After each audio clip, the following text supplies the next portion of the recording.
성경 말씀은 마태복음 26장 36절부터 46절까지입니다. 이에 예수께서 제자들과 함께 겟세마네라 하는 곳에 이르러 제자들에게 이르시되 내가 저기 가서 기도할 동안에 너희는 여기 앉아 있으라 하시고 베드로와 세베대의 두 아들을 데리고 가실새 고민하고 슬퍼하사 이에 말씀하시되 내 마음이 심히 고민하여 죽게 되었으니 너희는 여기 머물러 나와 함께 깨어 있으라 하시고 조금 나아가서 얼굴을 땅에 대시고 엎드려 기도하여 가라사대 내 아버지여 만일 할만하시거든 이 잔을 내게서 지나가게 하옵소서. 그러나 나의 원대로 마옵시고 아버지의 원대로 하옵소서 하시고 제자들에게 오사 그 자는 것을 보시고 베드로에게 말씀하시되 너희가 나와 함께 한시 동안도 이렇게 깨어 있을 수 없더냐. 시험에 들지 않게 깨어 있어 기도하라. 마음에는 원이로되 육신이 약하도다 하시고 다시 두 번째 나아가 기도하여 가라사대 내 아버지여 만일 내가 마시지 않고는 이 잔이 내게서 지나갈 수 없거든 아버지의 원대로 되기를 원하나이다 하시고 다시 오사 보신즉 저희가 자니 이는 저희 눈이 피곤함일로라. 또 저희를 두시고 나아가 세 번째 동일한 말씀으로 기도하신 후 이에 제자들에게 오사 이르시되 이제는 자고 쉬라. 보라 때가 가까웠으니 인자가 죄인의 손에 팔리우느니라. 일어나라 함께 가자. 보라 나를 파는 자가 가까이 왔느니라. 예수님께서 잡히시던 밤에 겟세마네 동산에 올라가셔서 만일 할만하시거든 이 잔을 내게서 지나가게 하옵소서라는 기도를 하셨습니다. 이 십자가의 순환이 얼마나 고통스러운 것인지 오늘 본문의 37절과 38절에 의하면 고민하고 슬퍼하셔서 내 마음이 심히 고민하여 죽게 되었다라고 표현하고 계십니다. 그러나 예수님은 성자 하나님이시고 그가 무한하신 신이 유한한 인간으로 오신 것 자체가 이미 우리가 상상할 수 없는 고통이십니다. 그분에게 십자가의 죽으심은 그렇게 우리가 생각하는 것 같은 식의 고통은 아니었을 것이라고 생각하는 것이 합당합니다. 예수님의 고통은 성부 하나님과 성자 하나님의 연합, 그 긴밀한 관계가 인류의 죄를 대신하여 받는 성부 하나님과의 단절에 의한 것이라 이렇게 우리는 생각합니다.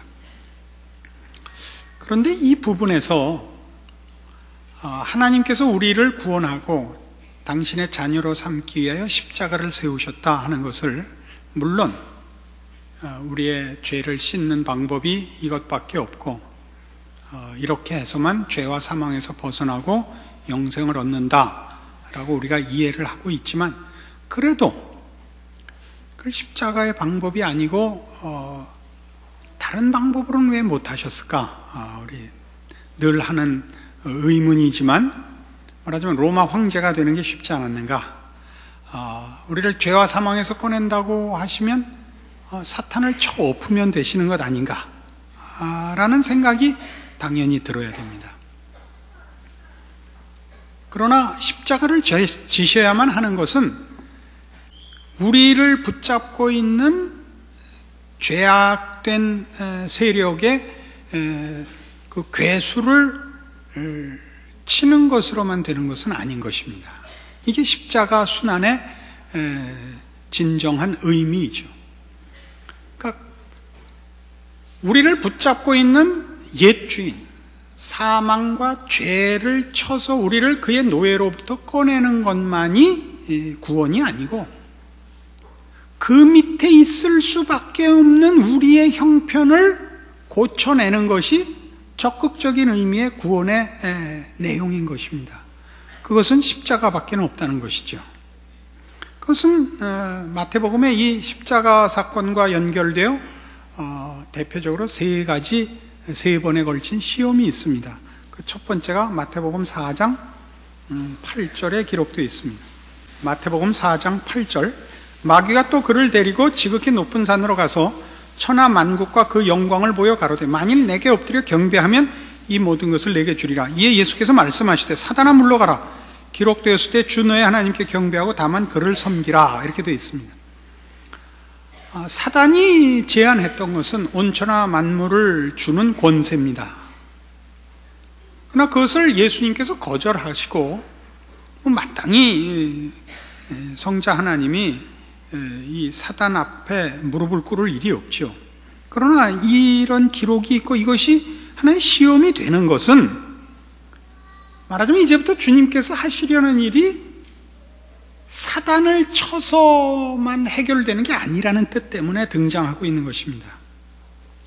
사탄이 줄 수 있는 것으로 할 수 없듯이 사탄을 제거하는 것만으로는 할 수 없는 일이다, 그런 뜻이죠. 이해하시겠습니까? 사탄이 만이 나한테 경배하면 돈과 권세를 주겠다 이렇게 얘기한 걸 거절했다면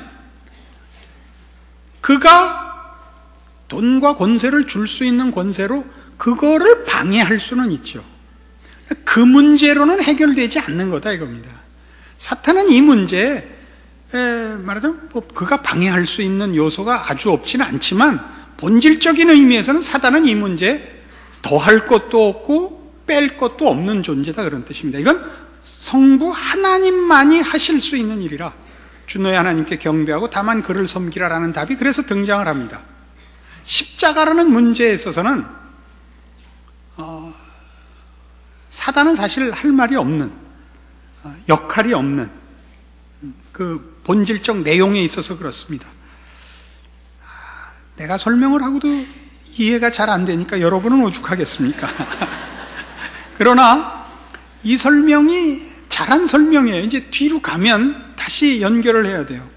마태복음 16장에 가보십시다. 거기 이 십자가에 관한 또 하나의 이해를 위한 시험이 거기 소개되고 있습니다.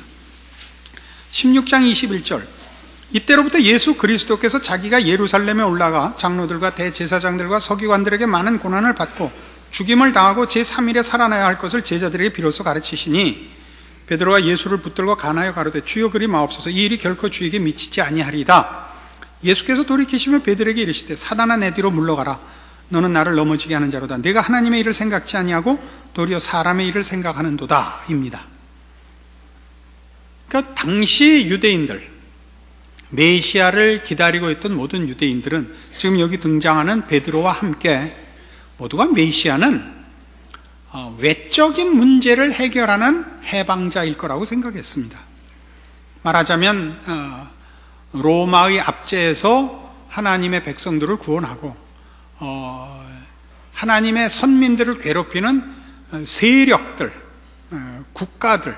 국가들로부터 그 나라를 지키는 또는 해방하는 자일 거라고 생각을 했습니다.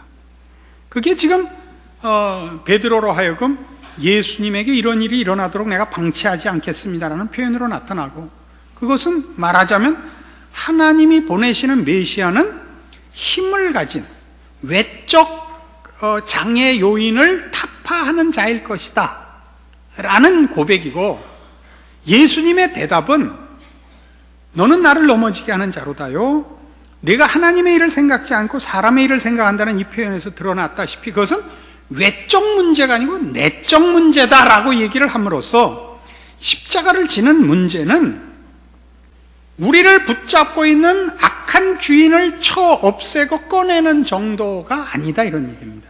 그 이상이다 이거죠. 그게 뭐냐?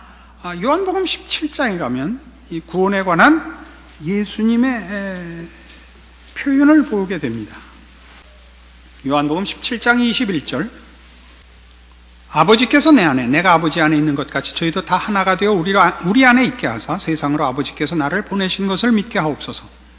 내게 주신 영광을 내가 저희에게 주었사오니 이는 우리가 하나가 된 것 같이 저희도 하나가 되게 하려 함이니이다. 곧 내가 저희 안에 아버지께서 내 안에 계셔 저희로 온전함을 이루어 하나가 되게 하려 함은 아버지께서 나를 보내신 것과 또 나를 사랑하심 같이 저희도 사랑하신 것을 세상으로 알게 하려 함이로소이다. 자, 이 예수님의 오심, 예수님이 구원의 유일한 주인이 되심은 방법으로서만이 아니고 내용으로서 그렇다는 그 힌트가 여기 있습니다. 예수님께서 오신 것이 아버지께서 나를 보내신 것이요, 그렇게 함으로써 성부 하나님과 성자 하나님이 하나인 것 같이 우리를 부름이, 그의 백성을 부름이 그 신의 가족의 초대라, 이렇게 소개하고 있습니다. 그렇죠? 그러면 성자 예수님께서 지금 이 땅에 오셔서 우리를 위하여 죽으시는 것은 그 구원의 목표가, 또는 구원의 내용이 성부 하나님과 성자 하나님의 관계, 그 유대감, 그 연합의 수준 내 우리를 초대하는 것이랍니다. 그래서 하인을 보내지 않고 아들이 직접 왔다는 것이죠. 여러분, 사랑은 그렇게 하는 겁니다. 어느 마을에 아주 아리따운 여인이 하나 있었는데, 그 마을과 그 인근 전국적으로 모든 청년들이 그 여인을 사모해서 서로 열심을 부려 그 여인의 마음을 사려 했는데, 어느 한 사람만이 이제 승리를 했습니다. 늘 그런 거죠. 어느 한 사람만이 하는 거지만, 그 사람은 어떻게 이겼냐? 매일 편지를 보냈대요. 매일 아침 저녁으로. 3년 동안 편지를 보냈더니 드디어 그 여인이 마음이 녹아서 편지를 배달한 우체부와 결혼을 했답니다.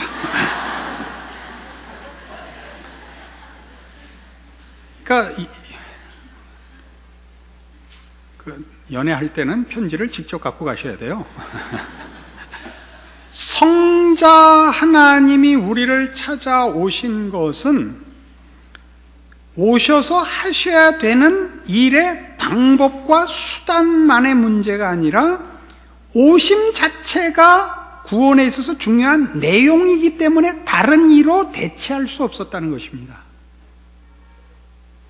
그가 죽으신 것도 그 죽으심이 우리 지난주에 따져본 것 같이 우리를 붙잡고 있는 사망과 권세를 힘으로 가진 사단을 쳐서 그의 노예가 된 우리를 꺼내는 외적인 일뿐만 아니라 그의 죽으심으로 말미암아 우리에게 전달하는, 즉 죄와 사망 아래 있을 때 우리는 그 권세 아래 있을 뿐만 아니라 그 원리 아래, 그 성향과 본성으로 거기 앉아 있었기 때문에 이 구원은 죄와 사망이라는 권세에서 꺼낼 뿐만 아니라 죄와 사망을 본성으로 갖고 있는 이를 거룩과 생명이라는 본성으로 바꿔야 되는 것입니다.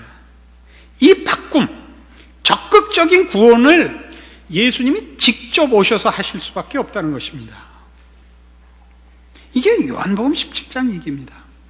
성부 하나님과 성자 하나님의 연합과 그 관계의 내용들이 어쨌든 우리는 피조물이고 성삼위 하나님은 창조주십니다.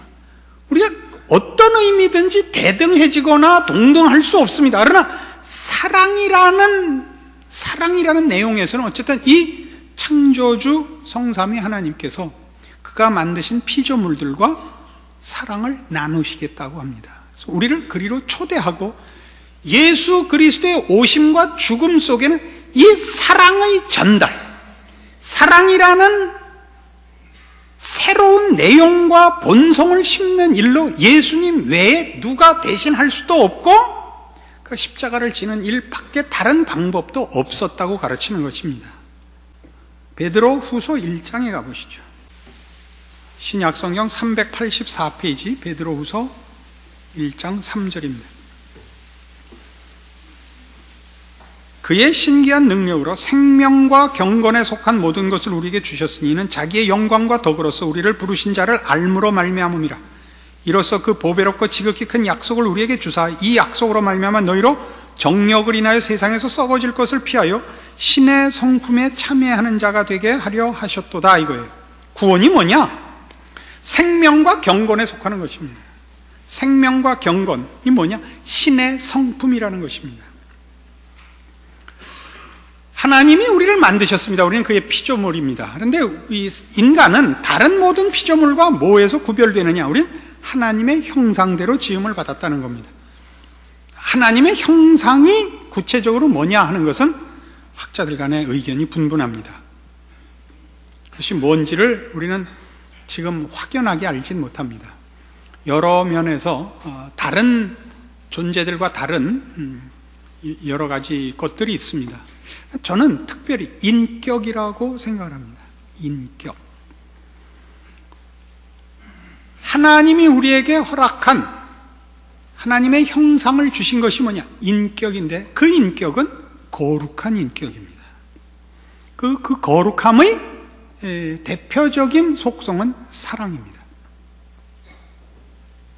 사랑은 고귀하고 고결하고 그건 가장 복된 것입니다.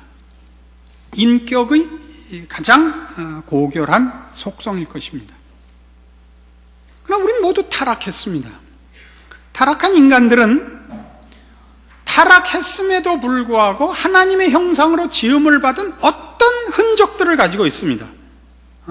말하자면 양심을 가진다든가 도덕을 가진다든가 또는 지성을 가진다든가 하는 여러 가지 흔적을 가지고 있습니다. 그러나 구원을 얻지 못한 이 타락한 인간은 모두 다 이것들을 이런 그 흔적을 하나님의 형상의 파편들을 하나님이 의도한 대로 사용할 수 없습니다.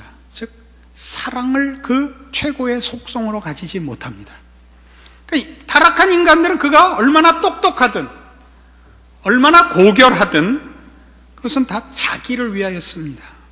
세상의 윤리와 도덕은 개인적인 자부심입니다. 성도들에게 있어서 윤리와 도덕은 개인적인 자부심이 아니라 주를 사랑하는 마음입니다. 우리는 세상에 얼마든지 이러한 흔적들을 봅니다. 사람이 다른 존재들, 다른 피조물과 다른 하나님의 형상의 흔적을 가진 것을 어디서 보느냐? 일반 구원 얻지 못한 이 죄인들인 자연인들도 제일 많이 얘기하는 것이 의요, 선이요, 사랑입니다.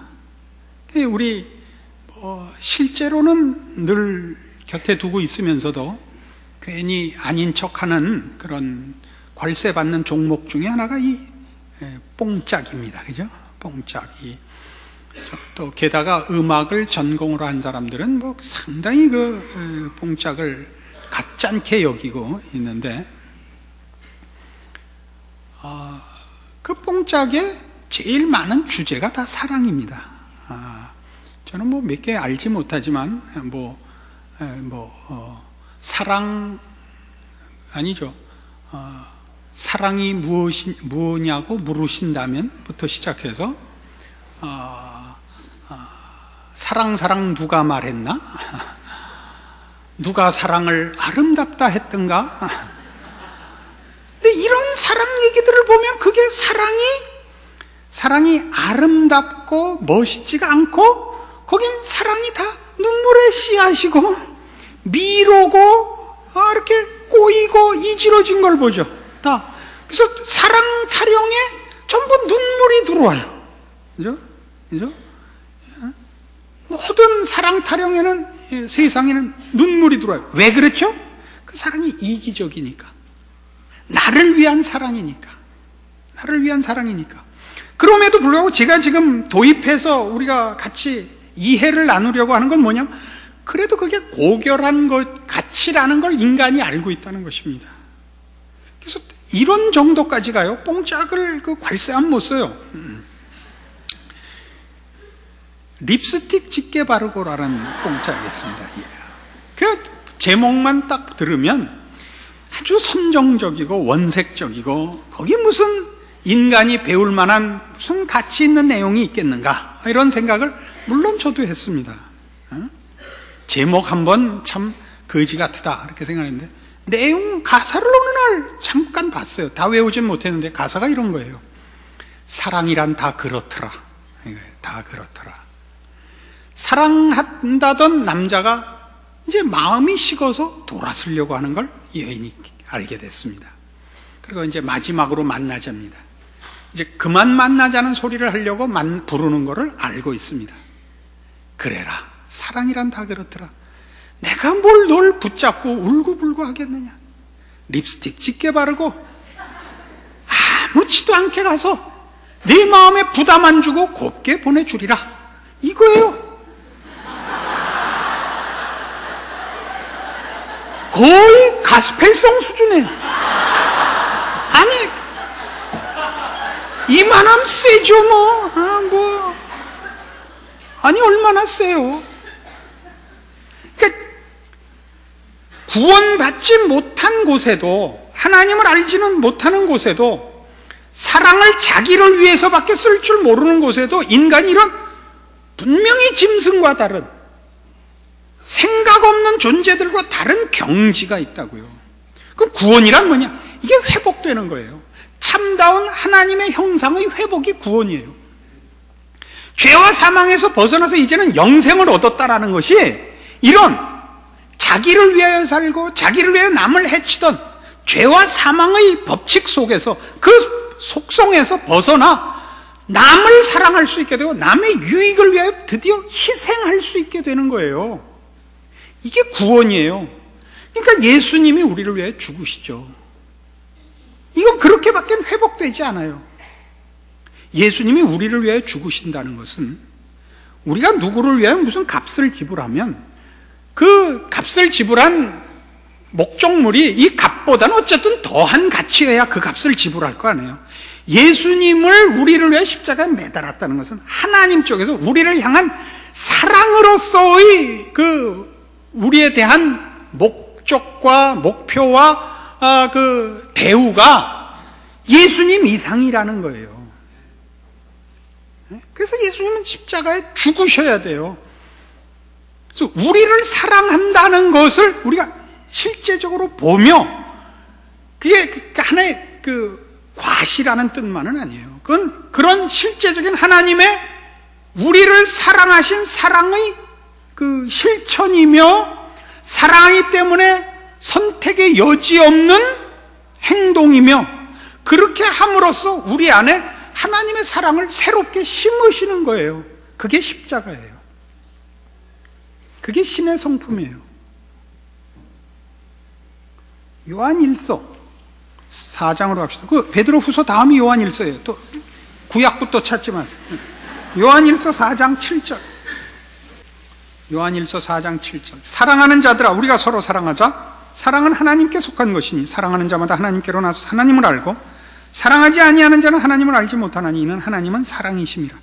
하나님의 사랑이 우리에게 이렇게 나타난 바 되었으니 하나님이 자기의 독생자를 세상에 보내심은 저로 말미암아 우리를 살리려 하심이니라.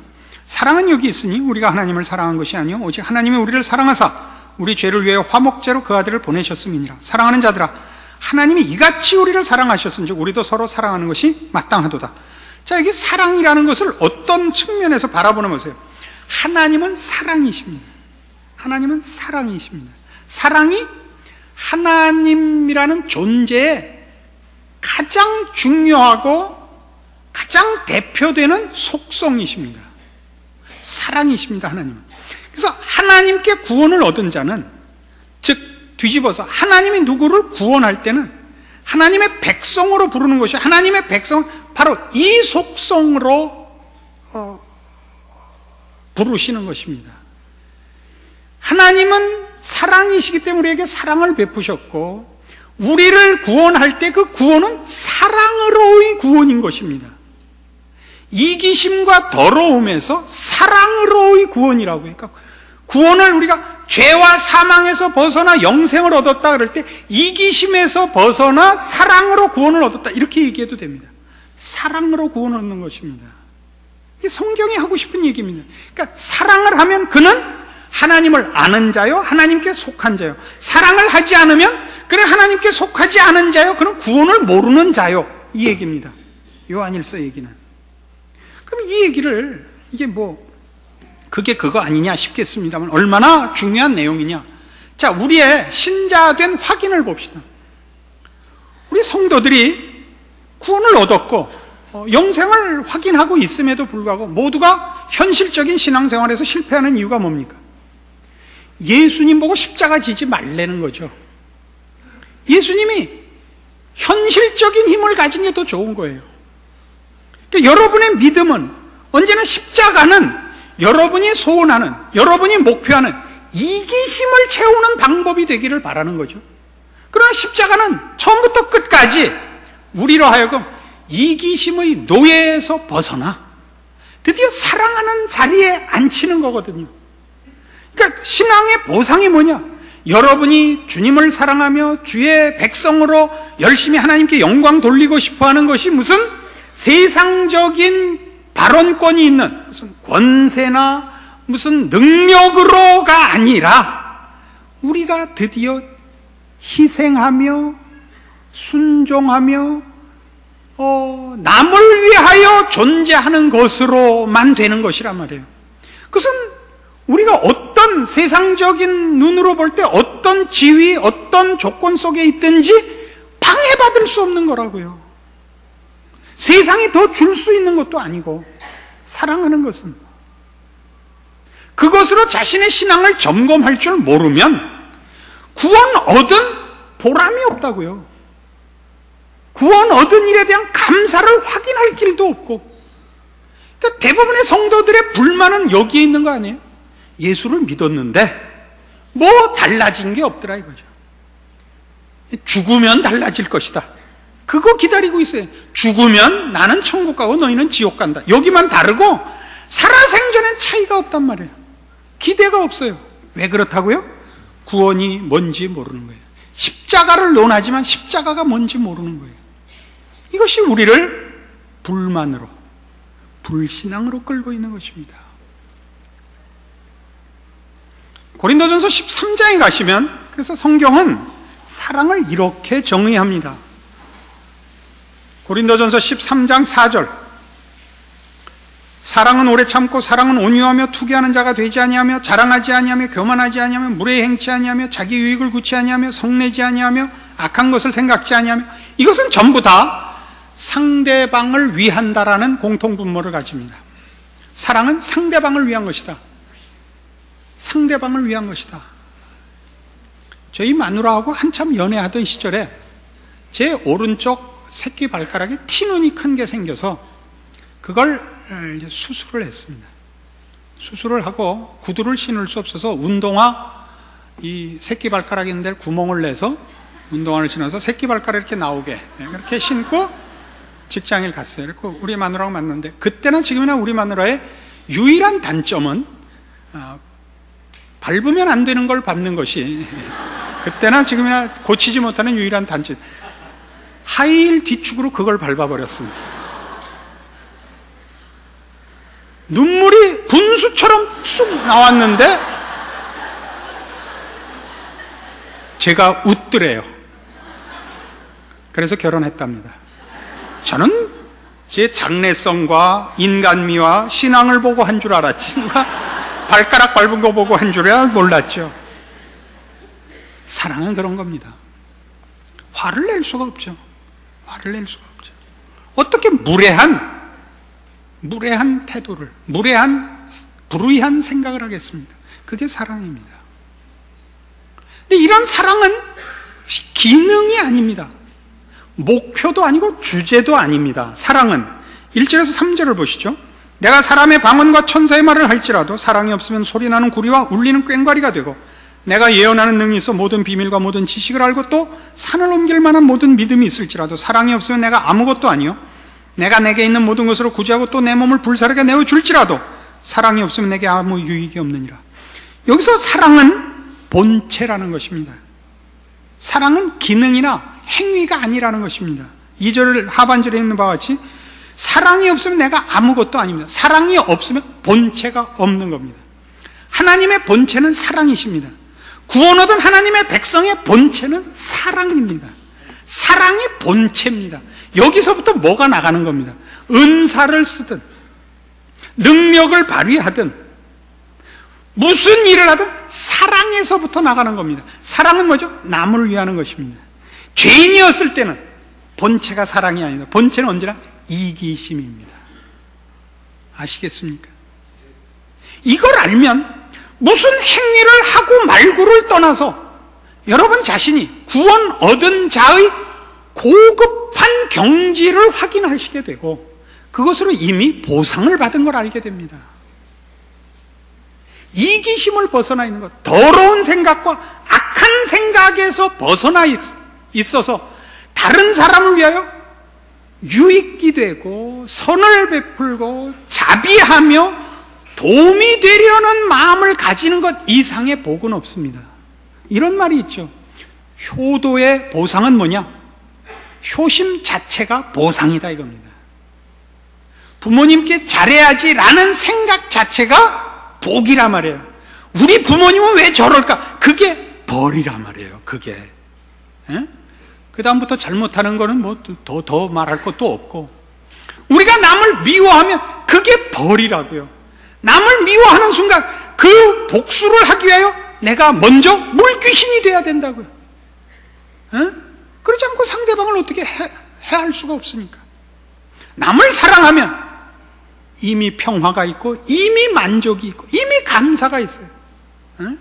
그 아까도 얘기했지만 뽕짝이 아주 괜찮은 구석인 사랑을 하면은 예뻐져요.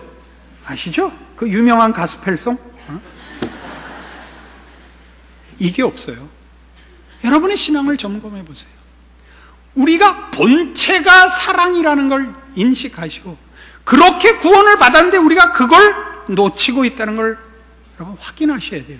그래서 여러분은 스스로 매일매일 하나님의 사람으로의 보상을 요구하면서도 책임을 약속하면서도 이미 허락된 감사거리들을 놓치고 있을지 모른다. 이거 확인하셔야 돼요. 저 세상의 더러운 이기심, 그 시험과 그 유혹에 지지 마시고 행복한 신자의 삶을 살겠다 결심하시는 이 말씀이 되기를 바랍니다. 기도하십시다. 하나님 아버지 은혜를 감사합니다. 우리를 사랑하시며 또 사랑으로 우리를 부르시고 우리를 사랑으로 새롭게 빚으신 것을 인하여 감사드립니다. 주께서 우리를 위하여 십자가를 지신 것처럼 또 주께서 아무든지 나를 따르려거든 자기를 부인하고 자기 십자가를 지고 나를 쫓을지니라 라고 말씀하신 것처럼 이것은 우리의 영광입니다. 이제 우리는 더 이상 우리 이웃과 싸우지 않으며 사랑하며 주며 베풀며 감사하며 살기로 약속합니다.